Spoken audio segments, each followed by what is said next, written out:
Ladies and gentlemen, welcome to the Double Lung Podcast. As always, the guillotine, Daddy Rambo, a special guest, the Hyman Smasher, Ryan Maitland, is coming back.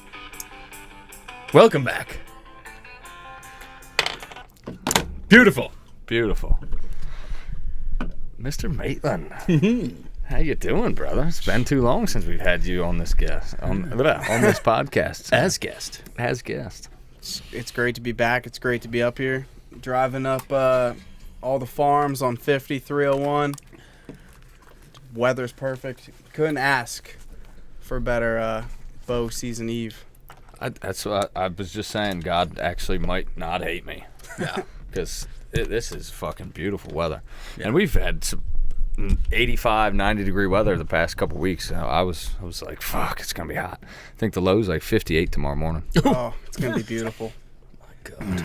I'm going to be like in shock. I've not been out being that cold since, March, April? Yeah. I was just thinking about the other day when we went to TAC that morning. It was 40-5 in June. That was fucking... Yeah. That was also PA, though. So yeah, it's the mountains. They got a little bit different of a climate, if you will. But yeah, ladies and gentlemen, Blood Brothers of Maryland, we are hours away from opening day of deer season. And I couldn't be more erect. Oh. God. I'm so fucking hard. Cat can't scratch this thing, son. I'm telling you. A crispness in the air throughout much of Maryland signals the onset of fall, and with it, the Maryland deer season. For us, hunting provides an avenue to escape into the beauty that is great outdoors. That's actually a quote by our director of DNR. Is it? Yeah, that's pretty good. Yeah, I thought that was pretty fucking cool. I just put my little spin on it with the bedroom voice, you know. Yeah. I know how excited to get you to. That's for you guys. I can't believe it's here already. Fucking hey, man. It flew by, and this week's been...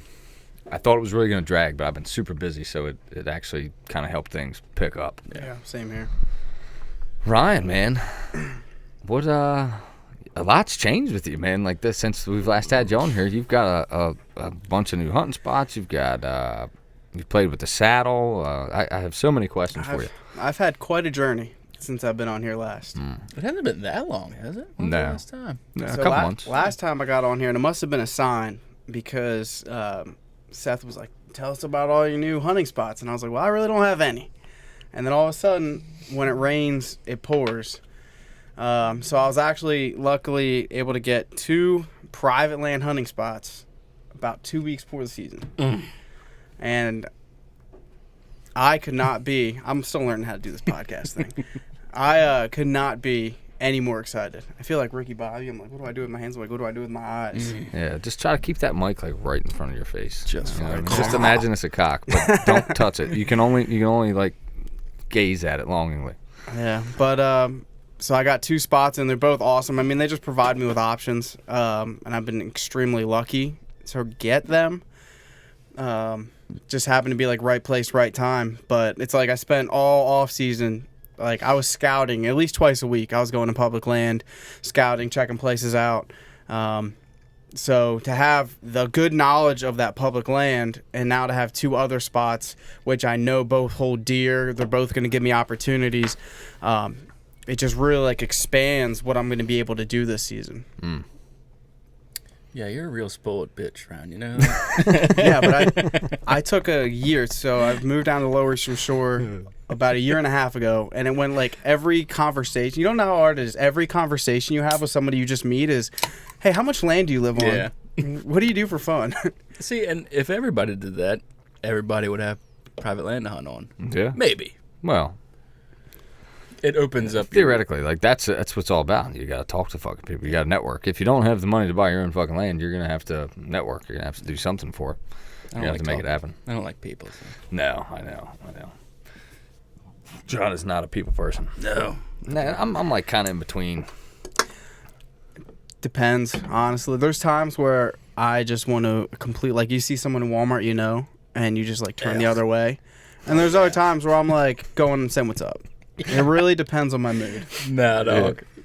John's like ready to throw up just thinking about The only that. people I will say hi to in Walmart is Seth. and, What's up, dude? and maybe my other good buddies. But like, if We're both over there looking at the KY warming gel. if I haven't seen you since like high school, get fucked. I don't know you. You don't know me. Yeah. Oh, absolutely not. I'm gonna go to the Northeast Walmart, see John. He's just gonna look at me and scurry away. Oh, fuck. That's a good thing about moving to Northeast, because like seems like everybody stayed in Elkton that we graduated with. We're a little bit away. You go to that motherfucking Walmart, dog. Yeah. It's a high school reunion. Yeah. It sucks. Living in a small town sucks. Yeah. Like, I go out to the bars, and I cannot go to a bar without seeing people I know. Yeah. You know what I mean? Which, it's kind of nice at the same time. You know what I mean? Like, I know a lot of the bartenders, and it's got its upside. I mean, you get the beer flowing, and I haven't seen somebody in 20 years. They're my best fucking friend. Oh, yeah. But if I'm sober as a judge at 2 o'clock on a Tuesday, don't talk to me. Yeah. No, I'm the same way. Yeah. But at the same time, for deer hunting, Yeah. you got to kind of try to suck it up and fucking make these connections, you know? Yeah. Talk to the old lady, you know what I mean? Maybe fucking blow the dust off of that thing. Do what you got to do. Yeah, dude. Yeah. So, what about the saddle, Ryan? You were talking last time you were on here. We were talking about using it, and I think you got an XOP saddle, and initially you were trying to like 4-stick it, and then you switched over to try the 1-stick method. Yes, I did. And I will stick with the 4-stick method if I'm going to use that thing. Oh. Really? Yeah, so I spent a lot of my free, so like my backyard, I do not have a tree that I can practice climbing with. So the only time I can really practice is if I'm at my grandparents' house. And I do spend a good amount of time there this summer, or during the summer. But I spent a lot of my free time scouting, not really playing with my climbing equipment that I should have. But this last weekend, I'm like, I'm going to give this 1-sticking a try. So I go out there, and I'm climbing up, and climbing up's not that bad. I still don't like the sticks that much. I'm still like, getting a feel for that and really how to get them to the tree tight. But I get all the way up. I set my platform up. I practice. I do that, hanging off and just practicing like if I had my bow in my hand. I'm like, all right, this is still not my favorite thing in the world, but it is what it is. Mm-hmm. So then I start climbing down. And this is where the fun starts, is to where I kicked my stick just out of reach of my foot. Hell yeah. And I am stupid, and all I watch is the videos, like, all I need is, like, my bridge tethered. I was like, I didn't even bring my lineman's rope. So I'm sitting up there, I'm like 20 feet up in a tree, and I'm just in my grandparents' backyard. There's nobody there. And I'm just kind of hanging. And I'm trying to figure out what the hell I'm going to do. The saddle at this point is giving me the worst wedgie of my entire life. Yes. I'm insanely uncomfortable. Like, I can't like get close to the tree. I'm like probably 15 feet up at this point because I made a small descent down. Mm-hmm. And I'm just like, I'm screwed. Yeah. And I'm like, okay, now, hold on. Are you like straddling the tree the whole time? Is it knees? So straddling. Knees. I think I might have straddled at brief moments to try to relieve pressure, maybe in like a brief koala climb. Because, dude, I was more worried about like that saddle going up my asshole with that wedgie than I was falling. At one point I considered just completely disconnecting. Really? And just sliding, because I was like, I don't know how I'm gonna get down. So my grandfather comes out and he looks at me. The fuck are you doing, boy? My grandfather, like, he'll yell at me for like shooting does, and like I love my grandfather, but he's like always talks about being a big hunter because he grew up in Pennsylvania. He was a firefighter, so he's like a blue collar guy. But like he shot one spike buck his entire life. He was only a rifle hunter. He says like shooting does is for idiots. I don't like this guy at all. He's just old school. Yeah, that's how they were. Like, he never used a tree stand. He just went to the Poconos, sat at the top of a hill, and looked down with a rifle. Mm-hmm. But I'm like, dude, you hunted for 20 years and you only got one buck? I'm like, come on. Yeah. I won't tell him that, but I doubt he's listening. He doesn't have a cell phone. But he's looking at me like, what the fuck are you doing? He's like, you're lucky we don't have that many neighbors because you look like a fucking monkey up in that tree. And I'm just like, My neighbors probably think I'm fucking batshit crazy. You climb an electrical pole. Guillotine. I sure do. Yeah. There's a fucking meter on there and everything. I don't give a fuck. But so I'm like, I go to my 85-year-old grandfather, who is as frail as it can be. And I'm like, hey, Pop, I got a rope in my car. Can you throw that up to me? So I have my lineman's rope in there. So he goes in the car, he comes up, and he gives it everything he's got to throw that thing up to me. I miss. He grabs it again. He throws it. This one was a bad throw. He had to throw it like 3 or 4 times. And he's cursing me out under his breath. Fucking blowing old man's shoulder out. Yeah. He throws it up. I catch it. I connect. And I literally, like, shimmy down the rest of this tree with this lineman's rope. It was not pretty at all. If you actually go to Kennedyville, Maryland, and look at some of the trees, there's one tree that still has my tether up there because I'm not getting a ladder to go get it until. Oh, it's still there. Yeah, it's okay. Well, I can't just reach up and grab it. Mm-hmm. But I think with the saddle, so a couple thoughts on it, and I need to practice with it more. Like full disclosure, even when I was up in the tree on the platform, I just didn't like it that much. It wasn't super comfortable for me. I didn't like having a foot, if that, of leg space. I even like tried like going around the tree, like making different shots. I was like, I don't know, this is kind of a pain in the ass. I noticed that even when I did the 4-sticking, and I hated the 8er, that little ladder thing, dude, that thing sucks. And it's like AM Steel, the one I got. See, we're having totally different experiences. I couldn't be. I disagree with everything you're saying. And I agree with everything he's saying. Well, you haven't even tried. The 4-stick. From watching. The 4-stick, I'm like, I can get up there pretty quick. But I'm like, dude, up there, I'm not comfortable. Yeah. I was like, I like my climber so much more than I like. And like where I hunt, I can use my climber for just about every spot. And I'm like, dude, this is freaking stupid. Yes. I don't disagree with that part. That the notion that for us, most of the property we hunt, we can use a climber to get wherever we go. And I think a climber is a better option. But there is a small percentage of property that you just can't get a climber in. There's trees that you can't climb. Yeah. And I think we would be remiss for just writing the saddle off just because it's not as ideal as a climber. It ain't that fucking bad. It's just it just takes practice. There's a learning curve, and I think it's a valuable tool. Is it something I'm going to use all the time? No. But I'm definitely going to use it. And actually, I've decided I'm going to use it opening morning. I'm going to use it tomorrow morning. See, I agree. You heard it here first, folks. Yeah. You heard it here first. I agree with Ryan. The little 1x1 platform, that's what throws me off. Well, there's a versatility to that thing though. Like you can literally have your bridge out in front of you. The rope goes to the tree. You can lean on it like this. Oh yeah. Like you can sit down. You can sit sideways. You can sit down. You can sit this way. You can straddle the tree. You can put your knees on the tree. You can adjust your bridge to make yourself comfortable. It seems uncomfortable, but it's just about adjusting it properly to use it the right way. Like there's a way to make it more comfortable to sit, and then you adjust your bridge to make it more comfortable to stand. The height of your tether, like all that stuff plays into how comfortable you are and how easy it is to stay in one spot.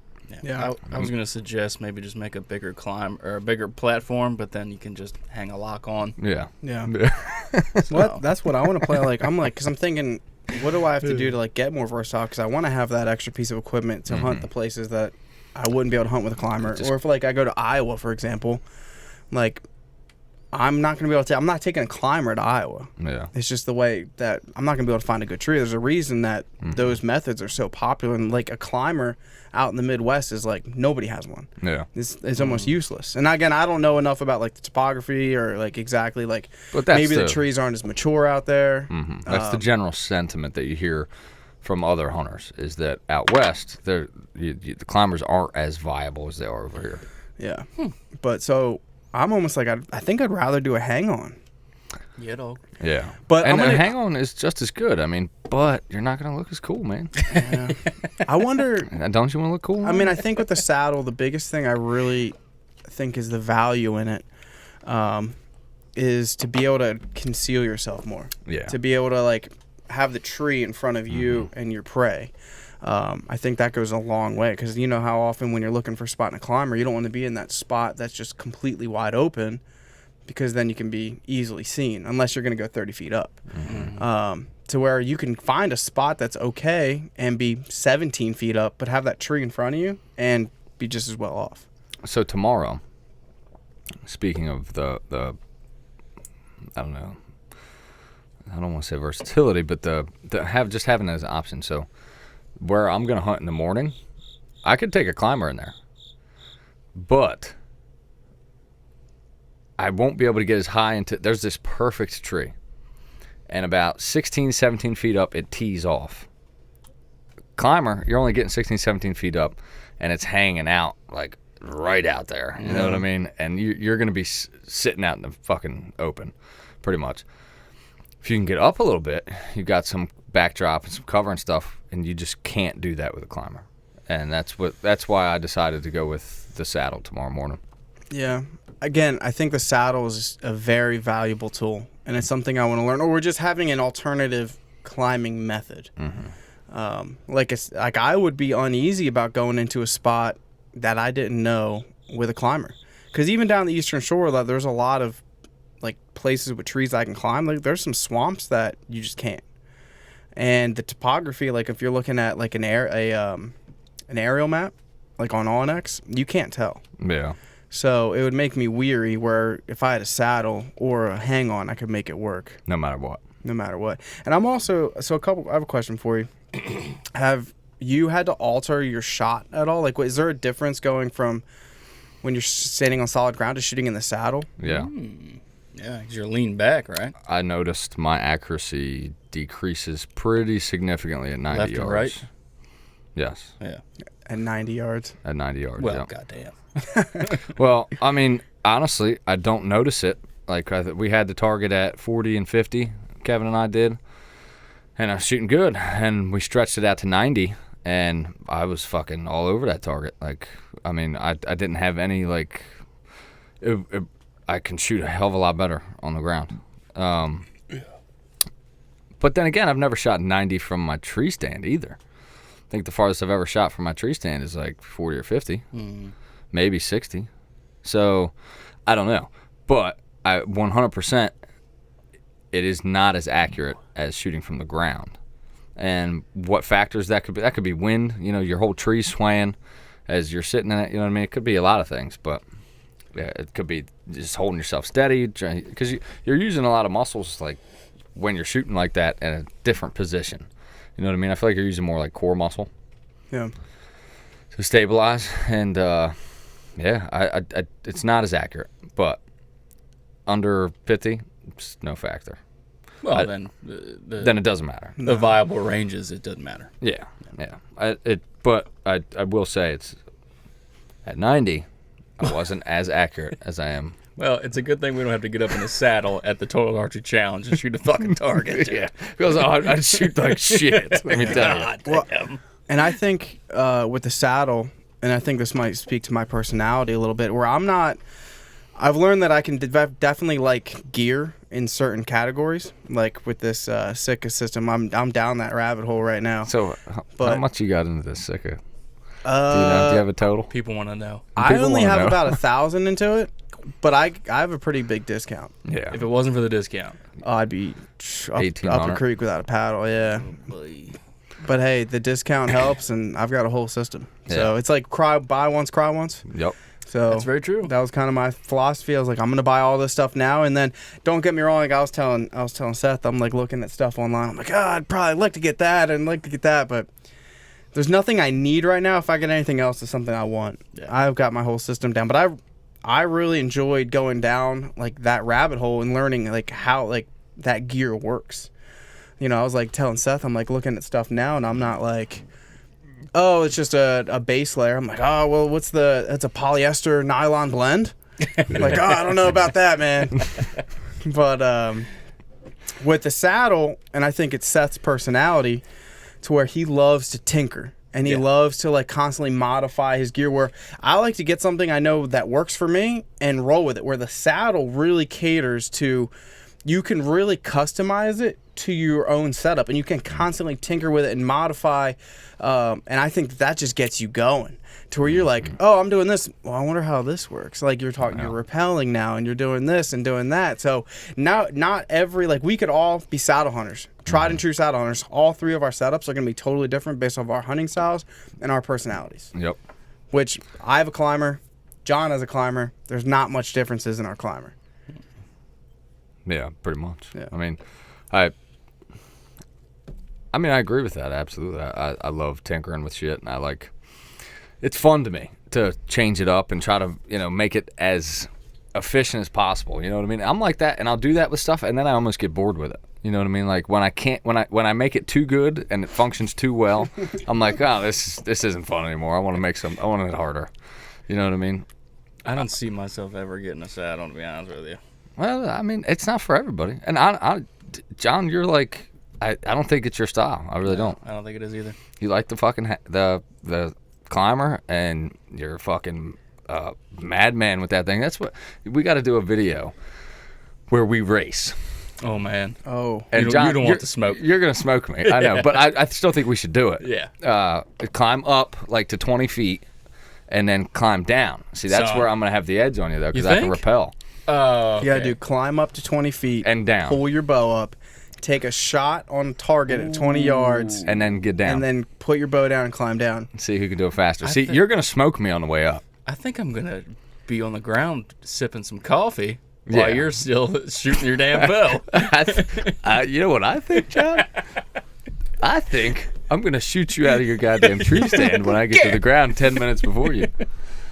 You'll probably smoke my ass, but I think we should do that. It'll be cool. I'm interested to see the speed difference. And I could time myself with both and figure it out, but it would just be cooler to. The rappelling definitely is Speeds it up. an intriguing Oh, factor. yeah. Because that was the hardest part. Was obviously, if it wasn't for my 85-year-old grandfather, I'd still be in that tree in Kennedyville right now. Yeah. we would call the fire department. We got a Ryan stuck in a tree. I didn't have a cell phone, so I would have just died. Yeah.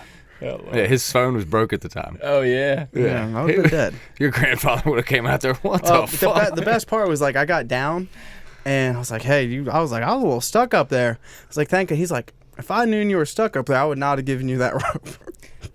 Oh, he thought you just wanted to rope. He would have fucked with you. He would have left me up there. That's Jesus, funny. pop up. That's fucking awesome. Who needs a beverage? I need one. Hell yeah.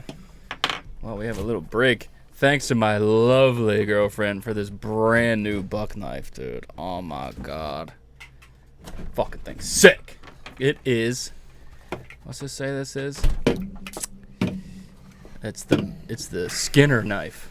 I think the blade's like 3 1/4 inches long. Over my Me too. Hey, over my years and my multiple deer gutted, I've found that the smaller blade Yep. is a lot better. Yeah. You don't need a big fucking blade. No, my dad has like a buck knife, but it's like the Bowie one where the blade is 11 inches long. And I'm like, Jesus Christ, dude, that's too much. You can't fit that thing up inside the damn throat to cut the esophagus. Yeah. It ain't the size of the hammer home. It's how you swing it. Jeez, okay. I'm getting a little nervous over here. No way. Yeah, I 100%. A small blade is the way to go. Yeah. Like short. Yeah.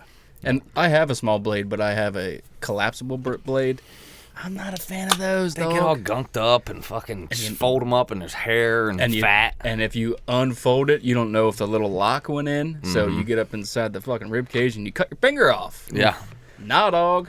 The old lady got me a fixed blade, buck knife, forever warranty. As it says, forever warranty. So thank you, dear. Love you. That is pretty awesome. I've been on the fixed blade bandwagon for a while. I love that Gerber knife. I bought, I think, fucking 3 of them because I lose them. That's a great brand too. Yeah. American made, just like Buck. Is it American made? It is. That's good to know. It's fucking $30 on Amazon, and that thing is sharp as fuck. And I can gut 6 deer before I got to sharpen it. It'll I probably. watched Seth damn near cut his hand off with it last year. Hell yeah. I mean, Yeah, I shit in fucking bone with that. oh god, You were a little worried. Yeah, I was like, man, I might have to get stitches, but this knife is It's gonna fine. last me forever. Literally forever. yeah, Yeah. you'll lose it in a month. Don't you fucking say that. Well, that's my problem with knives. Is it's not like I got a good knife. Gerber makes that knife, and I bought the same one I think 3 times, but I fucking lose them. I'm not gonna lose. You're not like me though. Like I lose shit. You don't do that. No. No. Unless Sam puts it somewhere else. Because I know where everything is. It may be a mess, but I know where everything is. Yeah. See, I'll go to deer, and I'll like put the knife on the ground and pull the guts out. Yeah. And then I'm like, all right, good to go. Yeah. And then I go back and try to find it, and I can never find it. I've done that 1,000 times, but I always look for it and find it. Yeah. And when they're 30, like it's $30. So like I go back and look for it, and it's like, okay, I don't know where the fuck it is. It's $30. I'll buy another one. You know what I mean? Ain't a big deal. Yeah. I'll put a knife down after like making a little sliver or an incision or something. Put it down, do something, look for it, and it grew fucking legs and just disappeared. I'm like, where did this thing go? It's fucking dark. You got a headlamp on. Yeah, it's frustrating because you don't want to put it like right back in the sheath. Yeah. You know what I mean? Yeah. And when you gut something, especially when it's cold, it gets fat all over that blade, and it like gets cold and it sticks to that blade like a lot. The fat does. It's interesting. Yes, I'm excited to use this thing tomorrow. Fuck yeah. I hope you do. Me too. I got a question for you guys. Something I want to pick your brains about and get some advice. So on one of the hunting properties I got, I met with the owner, real nice guy, but he was pretty much telling me like, hey, this spot hasn't been hunted in a couple years. And it's in a really good area in Maryland, right? And he's like, look, you can shoot whatever you want. Mm-hmm. And he's like, but look, there are some really special deer in there. And this guy's got all types of private property. He's not even worried about it. And he said it's 15 minutes from his house. He says too far. God. But that's pretty much why he's letting me hunt it. And he said, look, and they sent me a picture. Like his buddy went back there and he does photography, I guess, and sent a picture. And I showed these guys of a hammer back there. But my goal going into the year was to just break the national average or the state average for how many deer a hunter takes a year. Like my goal was 3 deer. Yeah. And I could care less if they were all does. Just because last year the buck I got, again, he's no like world record or Pope and Young, but for me, like that would have been my goal going into this year. So my goal this year is like if I shoot a buck, awesome. If not, I really don't give a shit. But I have an opportunity now, and he's like, look, you can shoot whatever you want. And he's like, just know there's some really special deer back here. He's like, just don't shoot whatever walks because you might ruin that opportunity. Mm-hmm. And he's like, I'm not telling you guys to shoot the deer I sent you the picture of, but he's like, and he's more of a buck hunter. Yeah. Like you can just tell, like talking to him.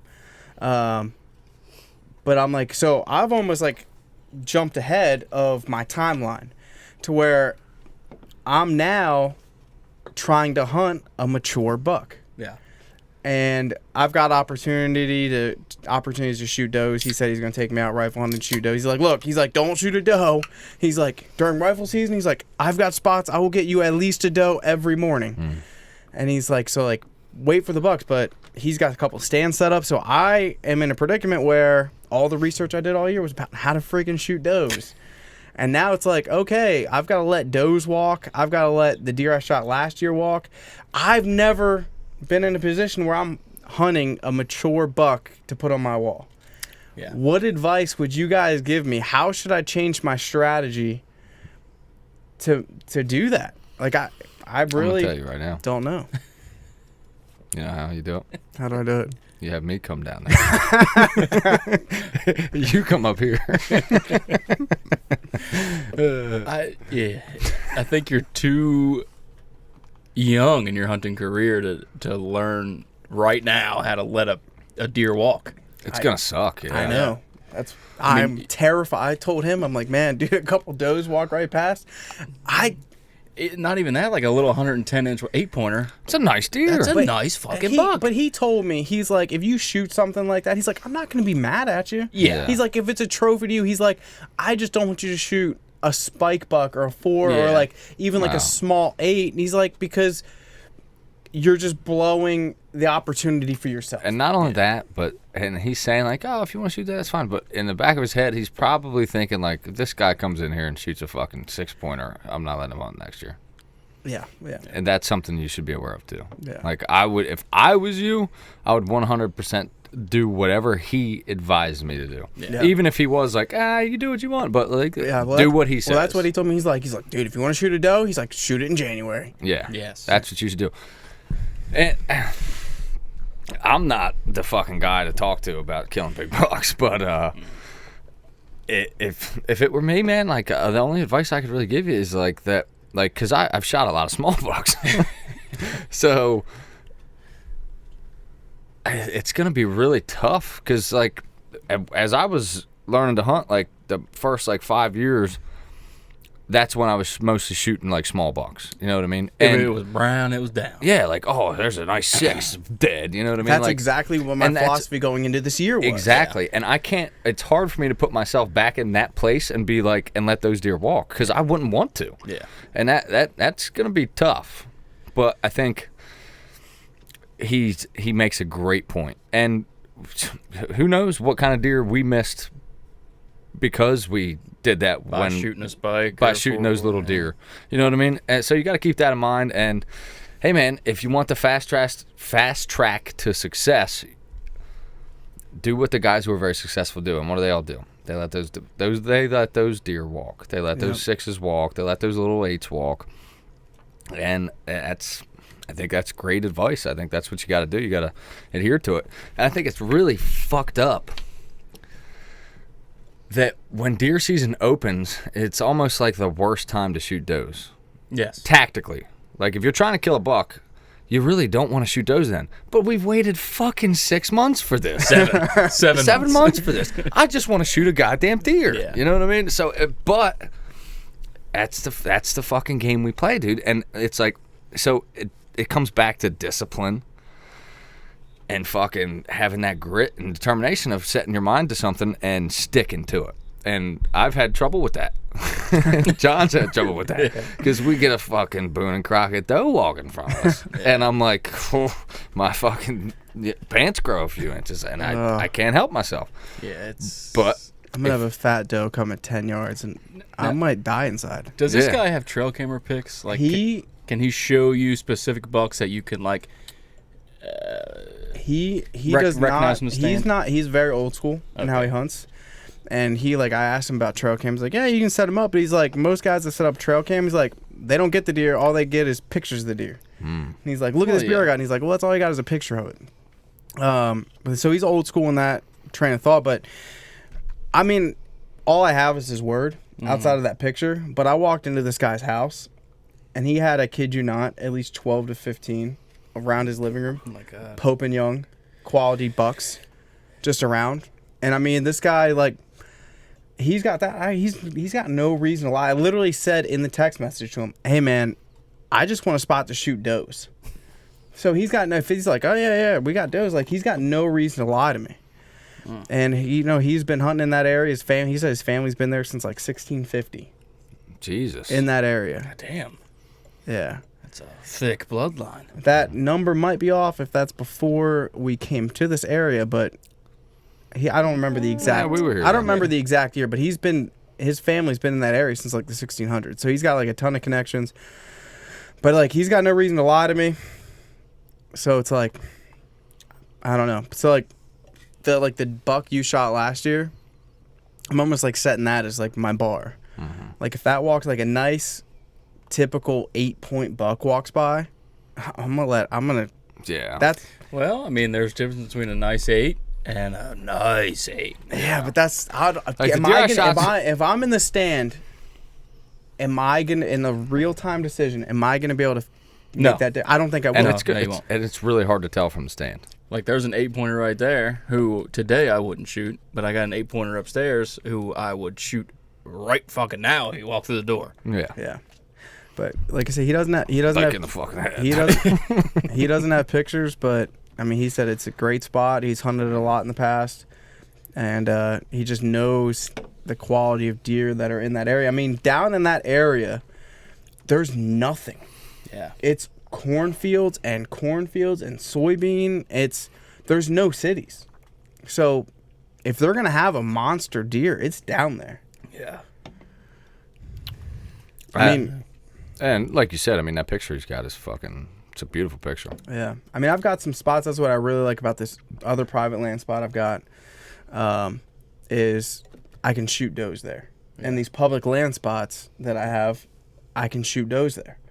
And this spot, it's going to be weird because, you know, and I kind of understand where you're coming from now.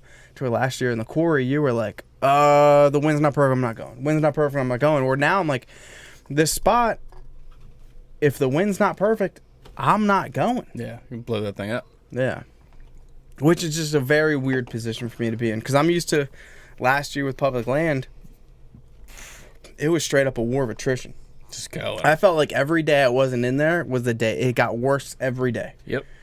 And now I'm like, okay, I have options. And I've got a property where I have to take really good care of it. And I don't know if I'm ready for that yet. Well, you got to just rise to the occasion, man, and fucking do what you got to do. It ain't like you still can't go and fucking slay does on public land and do everything else you want to do. Yeah. And just hunt there when the wind's perfect. Yep. And that's how I'd play it. Yeah. Yeah, that's a good. Yeah, just go stack your does elsewhere and go there when the time is absolutely perfect. Yep. And set yourself in stone. I'm not shooting anything under 120.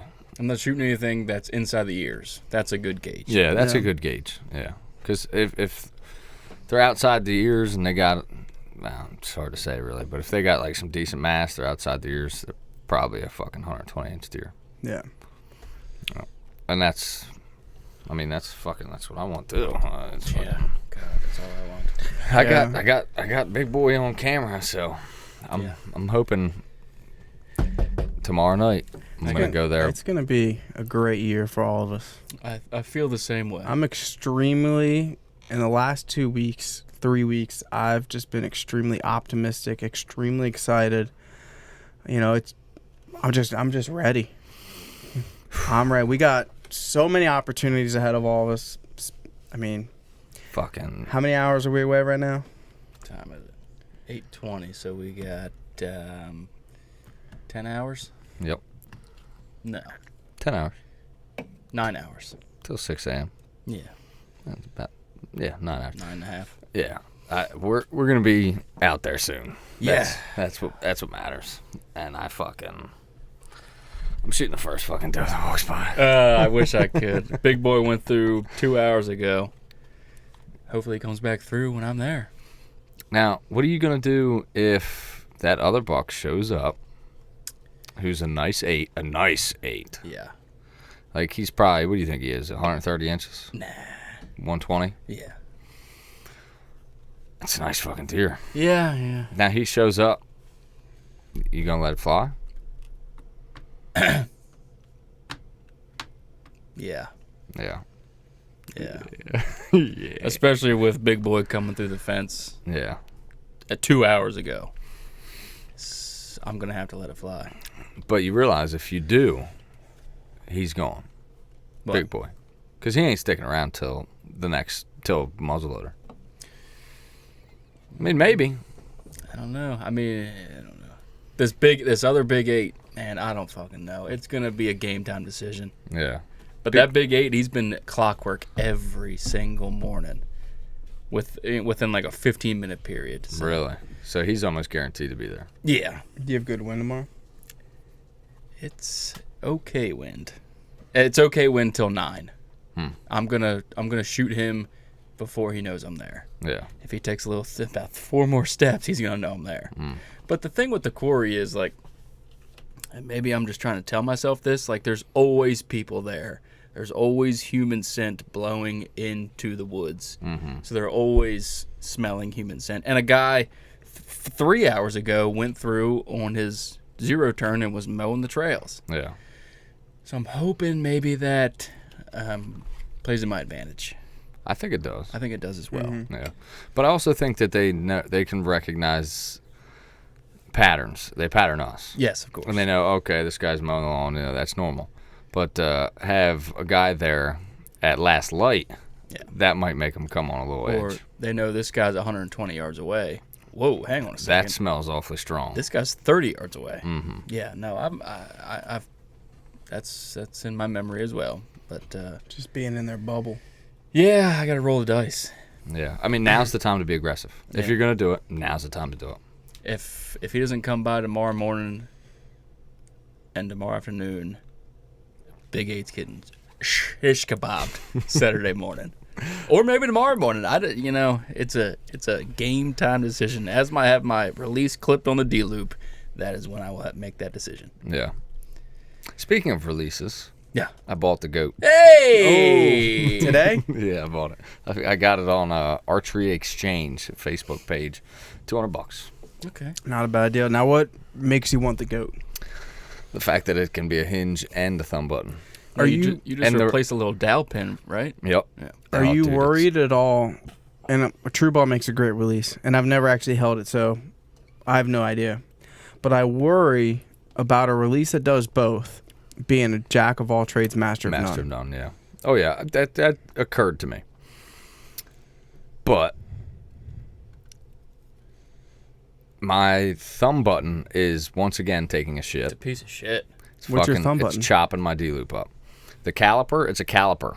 Is it the one I have? Yes. And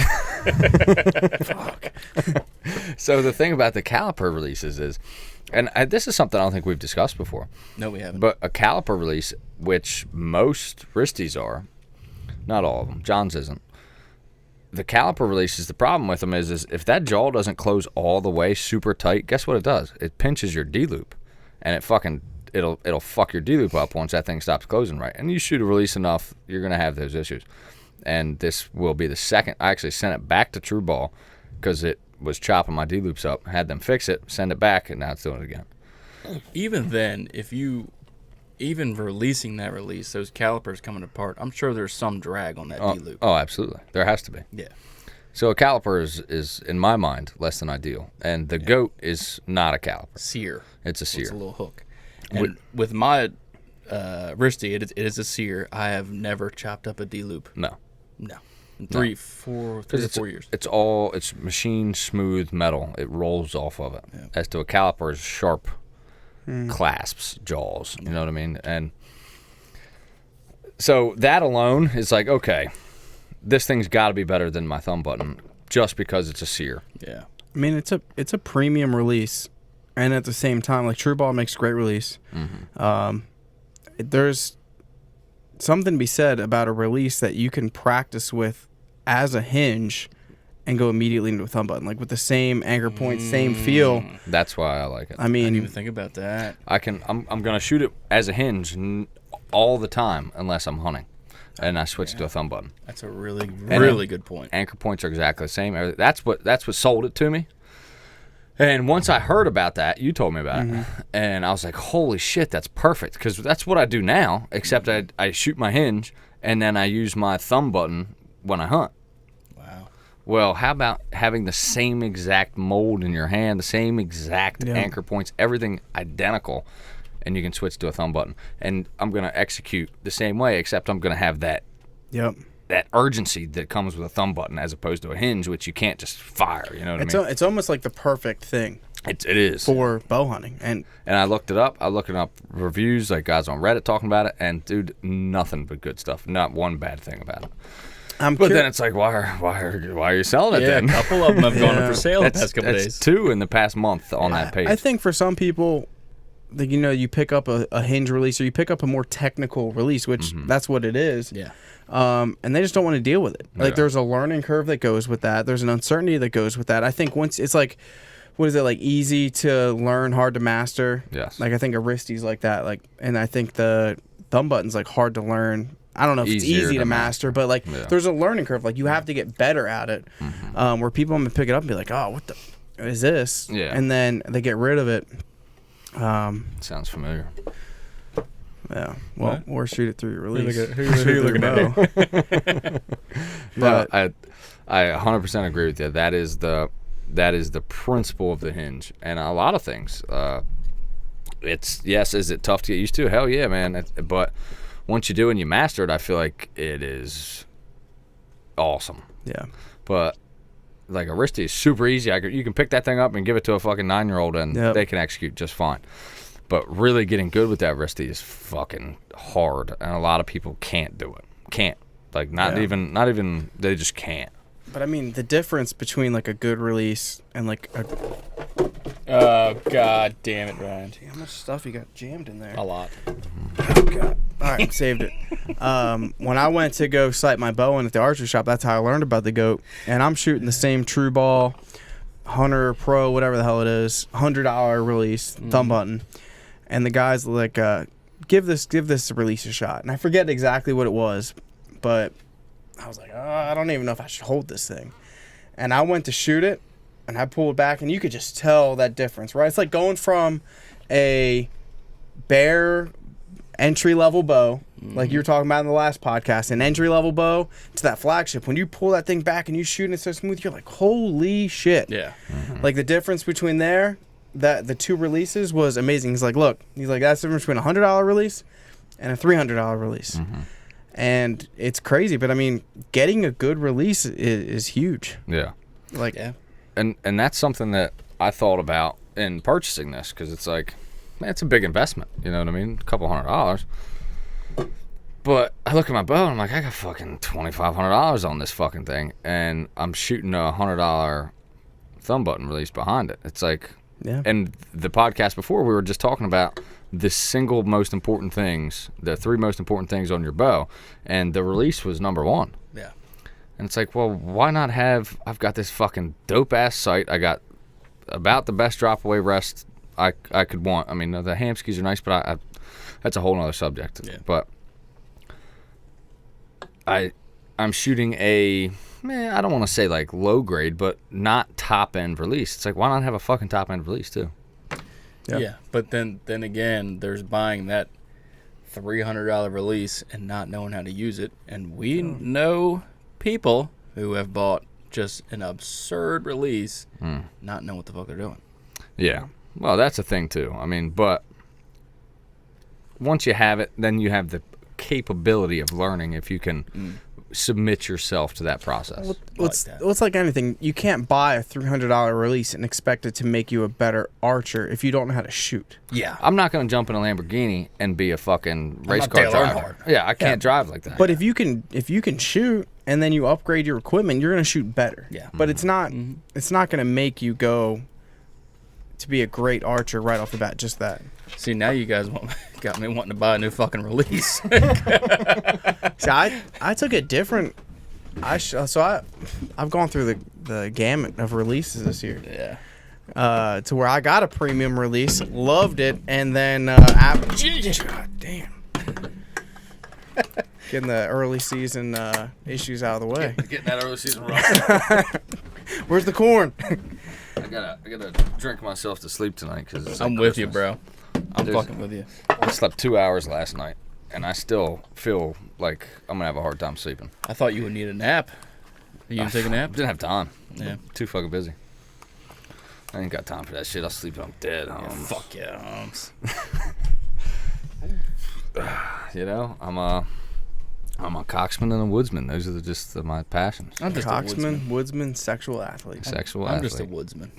That's all. I don't even know what I am. Self-awareness is a good thing. I'm still trying to find my way. I'm the hymen smasher. You are the Hyman Hell Smasher. You are a woodsman now, right? This ain't your first rodeo, son. What's this, year 3? It is year 3 technically.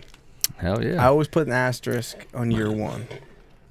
What's And no that? offense to Seth, but I had a guide the entire time. Yeah, that's true. To telling me exactly what side of the tree I should face. I think there's a big difference when you're scouting your own properties. You're making all the decisions for yourself. You're living and dying by your own sword.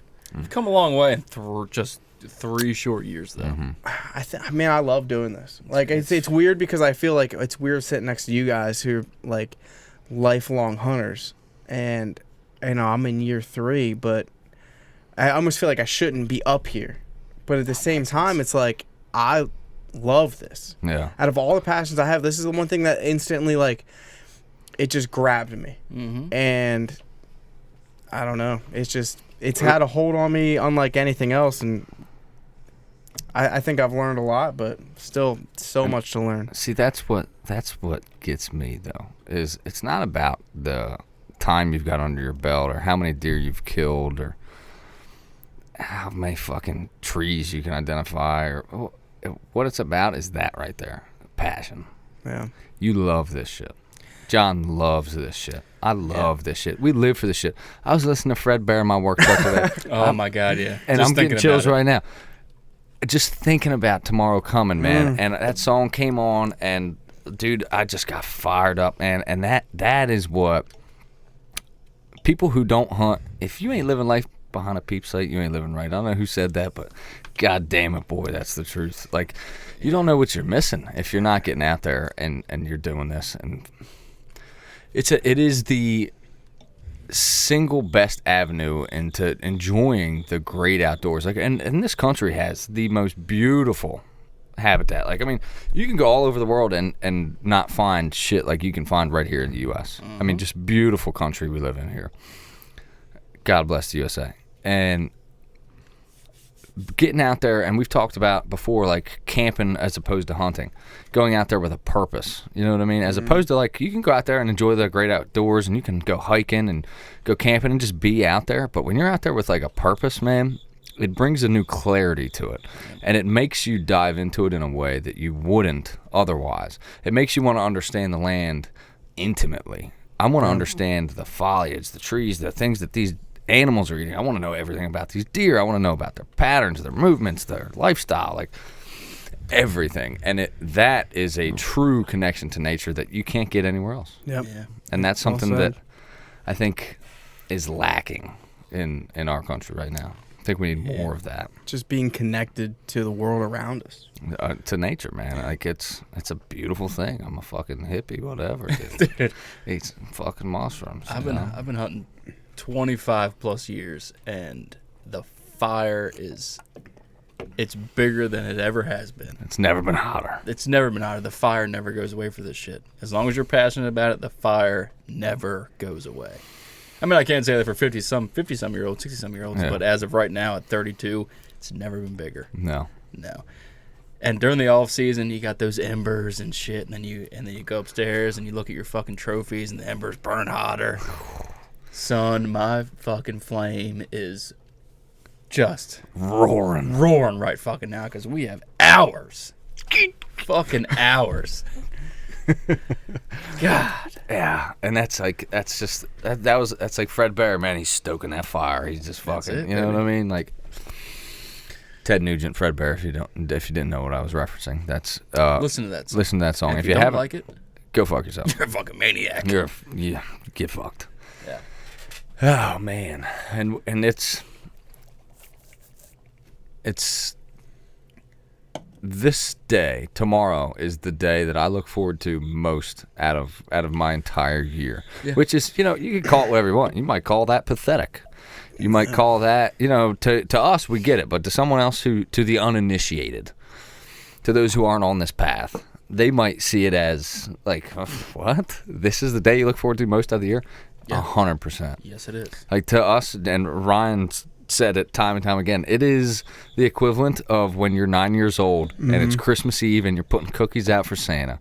Yep. That is tonight to us, grown-ass fucking men. It's exactly how I feel. Like my wife, Krista, she is a Christmas fanatic. Oh, shit. It's where, like, not fanatic. I mean, there's people that are crazier, but, like, she starts listening to Christmas music, like, mid-November. Oh, my God. Like, likes decorating the house, doing all this stuff. And I'm like, I get it. I like Christmas. But I don't really give that much of a shit, right? Mm-hmm. But, man, for hunting, I've been counting down the days. I was telling Seth, we need, like, a chocolate, like one of those calendars. The Christmas where, calendars? Like, you open it every single day. You and get a piece of deer jerky. chocolate, you get a piece of deer jerky. I'm like, I'm counting down the days, and I'm getting festive, and I'm listening to more, like, podcasts and, like, watching more videos. And, like, Yeah, I have been too. it's like it literally feels like the 25 days of Christmas where you're, like, so amped up, and this is Christmas Eve, and tomorrow we get to go open our fucking presents. I don't know what Fred Bear brought us. I don't know. But man, We're we're gonna $10 leave buck. some deer jerky out, some bush light tonight, and hopefully he's been good to us. But I've actually been thinking about getting a big digital countdown clock. Yeah, That would be sick. that would be dope. Yeah. For the new rebrand, we gotta redo the stewed. Yeah, some things are gonna change. Yeah. Some things, but shit. We're as we grow and get better at this stuff, we wanna make it better. You know. Yeah. And just like we want to become better hunters. And like Ryan, like how you feel, like I still feel like I'm learning so much every year. I don't know if you do, John. Like Yes. you've been hunting longer than I have, and you still feel that way. Every year you're learning something. I feel like it's endless. Yeah, and even if you think you're not learning something, you definitely are. But like for me, last year was the very first year I started just passing up little bucks. Yeah. Really? Yeah, I passed up that 8-pointer, that piece of fucking shit, that motherfucker. I passed him up 3 or 4 fucking times. Yeah. He's gotten a little bigger, but I'm gonna pass him up again. He's still not there. He's not there yet. It's interesting because I was actually thinking about that on the way up. I'm not necessarily excited for January 31st. Mm-hmm. I'm really excited to see what comes on the other end of it, because I look at last year and I think about how much better of a hunter, how much better of an outdoorsman, how much better of a woodsman I am. And again, I've got a long way to go. Mm-hmm. But even when I scout there, I remember scouting last year. I called and said, "Oh, what do you think about this? What do you think about this?" And like, again, I might not know the answers, but I know a little bit more this year than I did last year. And I remember coming out at the opposite end of hunting season so much better. And I know this year I feel like I still have a lot to learn, but I still feel so much more confident. I'm really excited to see come February 1st how much differently I'm going to look at the woods, how much I'm going to learn along these next 4 months. And then, but I feel like it's going to be like that every year. And then next year is going to come, and I'm going to be, I'm going to go scouting and look at things a different way. And then come February 1st, I'm going to look at the woods a whole different way. And I think that's what's so exciting about it, and that's what draws me to it is I'm learning so much, but I will always have so much to learn, and my mentality and style will constantly develop. I'm right there with you. Guys like Cam Haynes, you know what I mean? And he's, not as much of a whitetail guy, but Loser. he's talked about it. Like he said, you can never master bow hunting. No. I don't care how much you do it, you will never master this. You'll never be a perfect bow hunter. Nope. You'll always learn something. And like We're back. We are back. We had some technical difficulties, but we're back to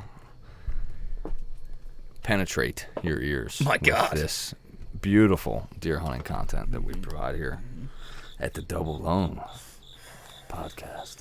Hey man, that just rolls right off the fucking tongue. It's a cool name. And me and John were shooting, and we just fucking You came up with it. yeah, it was like on a whim. Yep. Yeah. Pretty good name. I like it. I like it a lot. Me too. You like it, Ryan? Love What it. do you think? Yeah. Love it. Yeah. I think it's a good thing. Me too.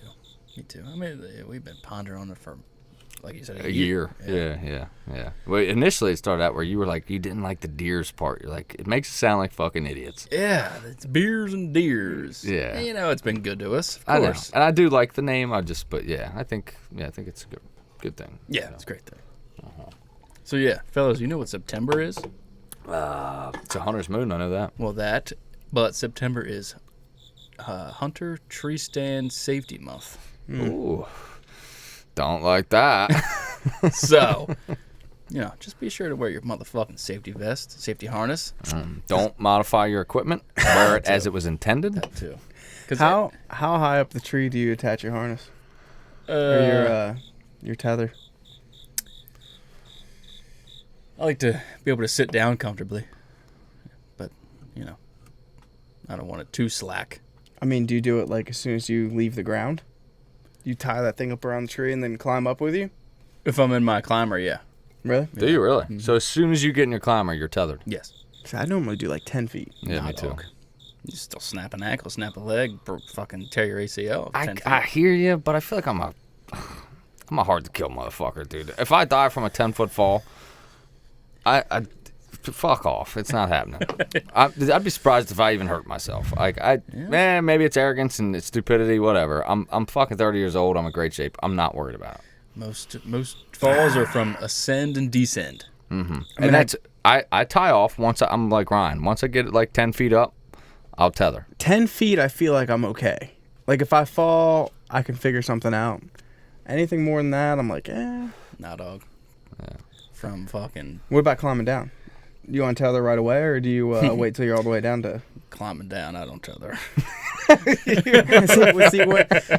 Why? Because I take 3 gallops down the fucking tree. Gagoom, gagoom, gagoom. So, I probably should. But sometimes I do. See, I don't understand. It just doesn't make sense to me. It doesn't make any. It makes 0 sense. It makes 0 sense. I know. Sometimes I do. The reason I sometimes asked, don't. I thought this thing was about to fall off. I just hit it. Is I remember last year when we went and we're in Area 51, and you're like, I just threw my lineman's rope on the ground. And I was like, fuck that. Some days I'm just fucking sick of it. I'd be lying if I said I didn't do the same. Yeah. But I'd say 95% of the time, 70% of the time, I'm tied off 100% of the time. No, I'm tied off for sure when I get to the top of the tree. Oh, yeah. But I get to a point where I look down and I'm like, would I die if I fell from this height? And if I'm like, yes, I tie off. Yeah. Yeah, Well, I don't want to fucking be paralyzed either. Like I almost always I tie off at like 10 feet, and then I'm tied off for my whole ascent and descent until I'm like, I don't know. Once again, like 10 feet off the ground, I take that fucking tether off and throw it on the ground, and I make my last step down, hop off, good to go. Like tomorrow, I'm hunting a lock on, and I'll be sure to be tied off before I step into the stand. But that's so sketchy to me. Stepping onto that stand. Oh, I know. I don't know why. is it like a ladder stand? It's a lock on. It's because we leave them up for years on end. Dumb question. What is a lock on? It's like a bigger version of your platform for your But how do you climb up the tree?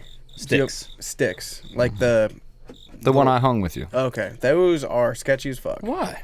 I didn't like them. I love them. They're all connected together, ratchet strapped to the tree.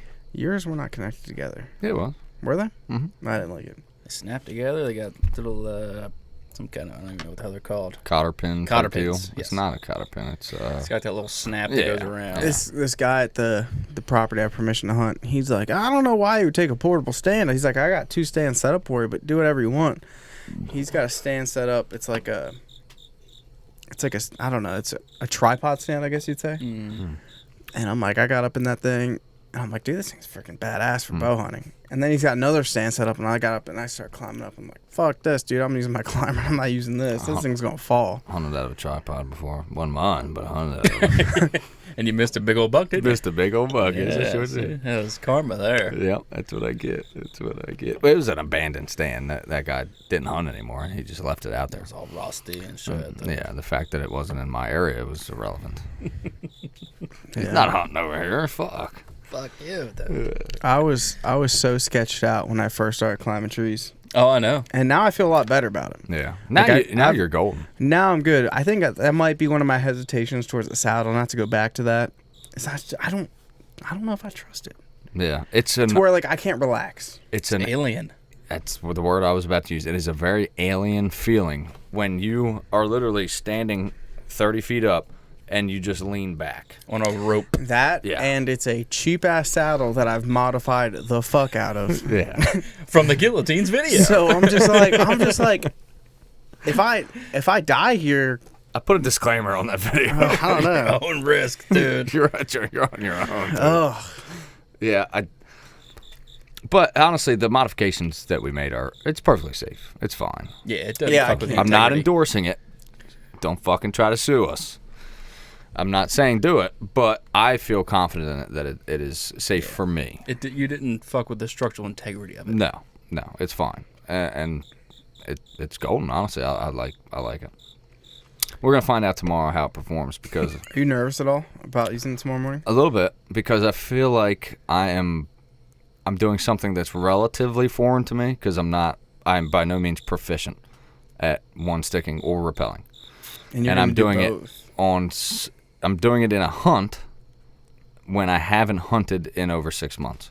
So yes, I'm a little nervous about it, but I feel like I'm making the right decision because of the tree. And what's the worst gonna happen? It'll be fine. If you're gonna try it, now's the time. Yeah, you know what? I mean, we're fucking sitting over corn, and John and I had this conversation. Like, he was like, dude, I can't sit over corn opening day. And I'm kind of get that. But at the same time, that's when I was like, you know what? I feel you. Until I send a fucking arrow through the rib cage of a big doe. Why do you think that? Because of the caliber of deer I have on camera. Okay, that makes sense. If it wasn't for the caliber of deer I have on camera at my hang-on stand, I would be perfectly okay coming with you guys. I'm on a meat hunting mission tomorrow. I'm with you. Because with what I talked about before, I feel like it's going to be a lot easier to pass on that fat doe if I got a fat doe in my freezer already. 100% agree. Mm-hmm. So that's, our odds are extremely good tomorrow. From all the deer sign I've seen, like your spot more so. Like, dude, if you don't see deer tomorrow, I'd be shocked. There was beds 20 yards from where I put your corn, and all kinds of shit and sign. It was beautiful. You know what? When I let you down tomorrow, I'll buy you wings if I'll holler. Okay. Does Kevin know we're probably going to coming over tomorrow? Does he have his freezer fired up right now? Oh yeah. Yep. He's already been. He's got that thing fucking iced down. Kevin's sleeping in my home during the sicker rut, so he owes you one. Yeah. I'll give him a big hug too. So. Yeah, this will be your first deer you've processed yourself, right? Yeah. Not looking forward to it. Not looking forward to it either. We're gonna do it, but Yeah. it is a pain in the ass. I just wanna. A lot of the butchers by me down in the lower shore aren't 24-hour drop off. Yeah. I haven't found one that is. So I gotta figure that shit out eventually anyway. Yeah. No, it's the only thing about it. If I had a freezer, I would do it every time. Yeah. You know what I mean? But I don't want to be like a burden to Kevin either, because it's like it is. You know what I mean? He's doing that out of like just being a good friend. Like he's fucking letting us put our deer there and shit. And I don't want to over fucking my welcome. You know what I mean? And Kevin has never. He's always fucking like, dude, bring your deer over. I don't care. You know what I mean? But at the same time, I get it. you know what I mean? Like, it's his freezer. You know what I mean? And I appreciate the fuck out of him and Brandy letting us use it. But Kevin, when you come for the sicker rut, any beer in my freezer or fridge is yours. it's yours. And he's bro. There's no beer in there, but if you find one. He's always there for a helping hand, too. Yeah. Like, He don't even make you do it by yourself, like which I would be perfectly okay with. Yeah. But he'll fucking help you out. You know what I mean? He's a fucking great guy. great dude. The John Wick of whitetail. That John Wick. God bless him. I hope he fucking ices a buck tomorrow. He'll be on See, there Saturday, right? Yeah, he'll be on Saturday. Wait to hear that. Mm-hmm. Oh yeah. Yeah, the only thing about butchering a whitetail is if you don't have a freezer, you have to do it that night. And like, dude, sometimes you don't get out of the woods till 9:30 at night, and then you take it back and you got to butcher that thing. You're up all fucking night. do you have to butcher it though? I've heard you just have to skin it, quarter, and then put it in a cooler. No, yeah, you could do that. Yeah. Yeah. The guy I was talking to with that property, he was saying that he doesn't even gut them. He does like butchers Gutless. them like gutless, man. Yeah. Yeah. You can do that. He like swears by it. Yeah, I mean, just getting the guts out takes a lot of heat out. Yeah. A lot of heat out. Yeah. Which heat is the demon right about Yes. this time. Yep. Heat, moisture, and dirt. Those are the three things that will spoil your meat. And if you can mitigate those three things as best you can, then your chances of fucking your meat up are a lot lower. So those are the three things to be aware of. And like John said, that's why. But if he's doing the gutless method, he's basically quartering that thing out and then leaving the guts. You know what I mean? Oh, Out in the really? woods. That's what that is, yeah. Like Okay. he's taking the meat off of the deer and leaving the remnants. Yeah. I'm sure he's a bad motherfucker, but how are you getting those inner tenderloins out without gutting it? That's a good question. I didn't think about that. I don't know. There ain't no goddamn way in hell I'm leaving them. No. No, sir. Absolutely not. I'm sure you could do it, but I'd like to see that. I didn't think about that. Yeah. Because those inner tenderloins are the filet mignon there. Filet mignon. And John don't even share his. I don't share my back straps either. Yeah. Get fucked. I Yeah. love a back strap. I'll- Oh my god. I don't really share mine either. My back straps I do, but the tenderloins, Tenderloin special. I'll give them to my kids, but that's about it. I'll give you some steaks. I'll give you some roast, but you ain't touching my motherfucking back straps, dog. Yeah, them T-loins. Yeah, I don't like giving any of it. I had some I of give it to John. some of Like that we'll last trade. night. You know what I mean? Like when he runs out of roast for jerky, I'll Yeah. trade him for steaks. You know Yeah. what I mean? Like, but I'll share a bite or two with my 12-year-old lab, but ain't nobody else getting none. That dog eats good. Yes, she does. Doc does too. My dog does too. His name's Doc. He's an old English bulldog. Shout out, Doc. Shout out, Doc. Shout out, Cora. He's had diarrhea last week. Shit all over my laundry room. That's fun. Nothing like a dog with diarrhea. I mean, you can't be mad at them. It's not their fault, you know? Give him a doggy door, dog. Yeah. I should just fucking sawzall a hole in my door. That's what I put did. a fucking flap. That's what I did, dude. Huge hole in my door. Oh, God. Oh, man. Gentlemen, we are... Where are we at now? We got... 9 o'clock, so we've got 9 hours till hunting time. Yes. Which is much less till we're actually in the woods, so. Yeah, I'll be in the woods in 8 hours. Yeah. Last year, I remember driving to my opening day spot, listening to your day before hunting season podcast, and it is an honor to be here tonight. Opening day last year sucked. You remember? Went to public land, didn't see a Fucking thing. Yeah. Literally no deer. Nothing. It's not going to be like that today. Tomorrow. I'll tell you that much. It's going to be, hey, fellas, this is what we do. This is it. This is the shit that we live for. This is all summer when everybody else is thinking about the beach and fucking Gross. Mai Tais and fucking fuzzy navels. We're thinking about this. Yeah. And it's our time. And all you guys and gals out there listening to this, let's fucking get some. I hope you guys fucking have a hell of a season. I know we will, because we fucking work our asses off to make sure we do. Yep. And tomorrow, it all starts. May Cheers, fellas. May your arrow find the mark. May our game feel as little pain as possible. And stay safe. And aim small, miss small. That's right, Daddy. Ladies and gentlemen, we appreciate you guys tuning in. We really do. Appreciate you guys tagging along with us over the past couple of years. This is going into our 3rd year of this podcast. Yeah. And we appreciate you guys making the leap from beers and deers to double lung with us. And if you don't like it, Get fucked. get fucked. We love yous. Appreciate y'all. And if your deer season ain't opening up, it's got to be getting close. And if it already is open, Fucking get some. get some. We'll see you guys very soon. Peace.